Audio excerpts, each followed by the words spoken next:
రేపు పొద్దున 2029 ఎన్నికలు జరగబోతున్నాయి. ఇంకా మీ అందరికీ కూడా ఇంకొక శుభవార్త ఏమిటి అని అంటే రాష్ట్రంలో సీట్లు కూడా పెరుగుతున్నాయి.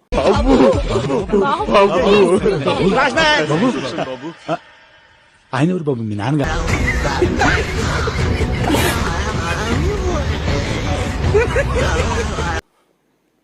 175 కాస్త 263 స్థానాలకు ఏకంగా 50% పెంచి 263 స్థానాలకు పోతున్నాం.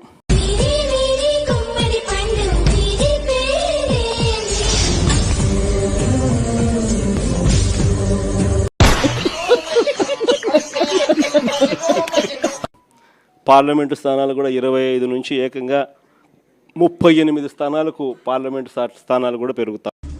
నేను ఈ ఊర్లోనే పెద్ద లుచ్చానా కొడుకు ఎవరని అడిగితే అందరూ నువ్వే నువ్వే నువ్వే అని అంటారు. మూసా